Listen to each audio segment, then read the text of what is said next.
Hey, it's Eiley. You're listening to episode 3 of Pure Light. Today I'm going to talk about the tendency to compare yourself to others. I want to leave you with a different way of looking at it by the end of this episode. And I'm going to start with a story here. My intention in sharing this is really to demonstrate the insanity of the mind. So I used to have major body image issues. It was really bad in my 20s. I constantly felt self-conscious and like there was something wrong with me. And given that I'm female, that's probably not that surprising. I just did a quick Google search and found that the percentage of women with body image issues is very high. It's kind of disturbing. But anyway, I was one of them. And that was the thing that my mind was most often fixated on in terms of comparing myself to others. So whenever I was anywhere with other people, that's what my mind would be doing. It would just be kind of going through this evaluation of how my body measured up. So whether I was at work, out for dinner, at a party, or even just walking down the street, my mind would be doing this automatically. And it's important to note that it was automatic. So this is something that would just happen. It's not something that I chose to think about. It was just kind of like my mind's reaction to whatever was going on around me. And it was consuming. It would take a lot of mental energy to have this going on all the time. A good way to describe it would be it felt like I was bombarded by my thoughts. And the fact that this was happening was bad enough, but there were a couple of things that made it worse. So one is that it would just continue to fuel my insecurities about my body because it would perpetuate the idea that my body was somehow defective, because no matter who was around or what other people's bodies looked like, I would manage to find something that would make mine seem worse. That was always whatever my mind landed on. And another reason that this was a problem was because it would fuel a lot of negative emotions. So there'd be a lot of sadness and anger. Why do I have to be this way? And then also shame. And the comparison would also trigger a negative spiral. So it would usually never stop at the comparison. The comparison would be kind of the starting point, and then it would fuel a cycle of vicious thinking that would ultimately land on something like, I'm defective, no one will ever love me, and I'm going to die alone. So that's where it would go. And I want to point this out because I think this really demonstrates the insanity of the mind. My mind could go from something like my thighs are bigger than hers to I'm going to die alone and no one will ever love me in a matter of seconds or less, potentially.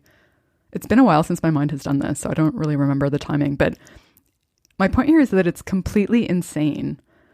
I'm going to guess that there are very few relationships that are based exclusively on someone's thighs. So there's no truth here really to what my mind was telling me. It was more just activity in the mind as my mind was processing what was happening around me. And so here's why the whole comparison thing is a problem.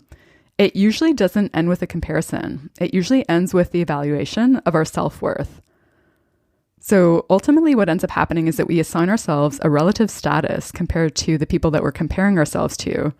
And then that becomes part of our sense of self. So it's something that ultimately feeds our identity. And it becomes part of the story that we tell ourselves. So we tell ourselves that we're better or worse than someone else because of this thing that is happening in the mind. And using this comparison as proof of your worth or lack thereof is a very dangerous habit because it can trigger shame and fuel insecurity and kind of leave you stuck in that. And while for me, my body was the biggest thing that kind of triggered this, it could be really anything that feeds your sense of self or fuels relative status. So anything that you're using to prove or show that you're somehow better off than someone else, or anything that you're using to prove your own defectiveness or unworthiness to yourself. I'll just list a couple of things here that could also be fueling this for you, this habit of comparison.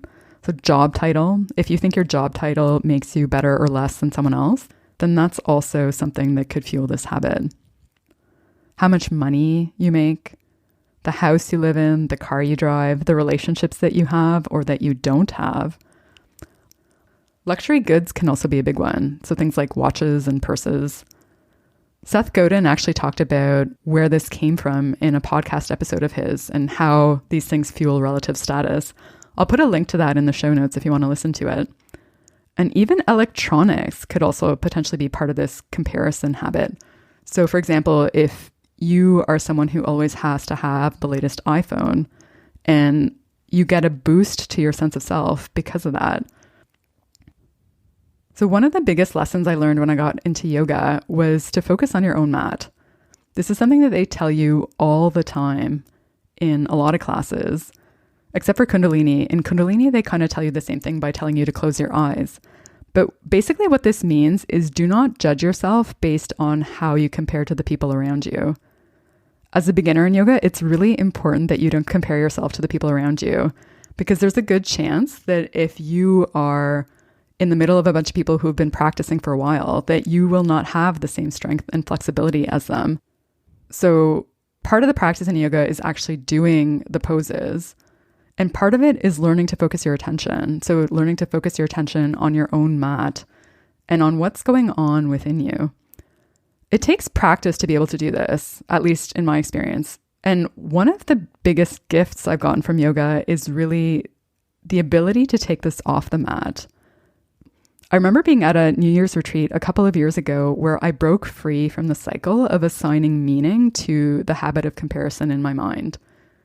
That was when I remember being able to notice how my body compared to the other bodies in the room without having it mean something about my inferiority.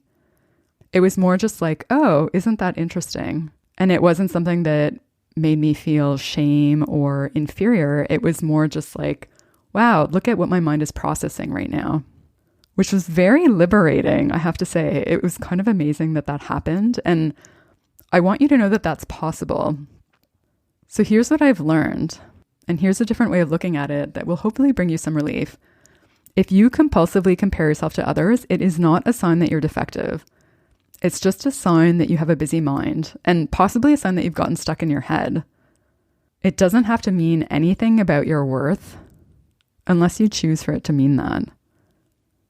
I think the feelings of defectiveness that can come from this mental habit are ultimately from attachment to and identification with the thoughts, meaning that we believe them automatically without even questioning them.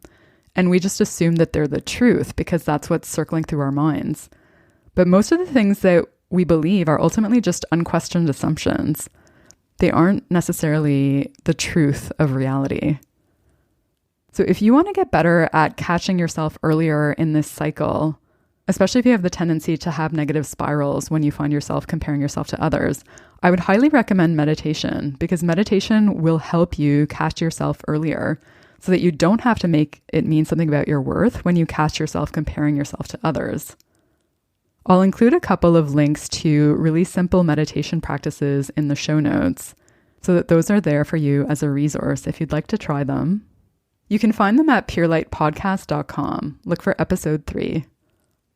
So just to recap, comparing yourself to others is just noise inside your head. It is not representative of the truth of who you are.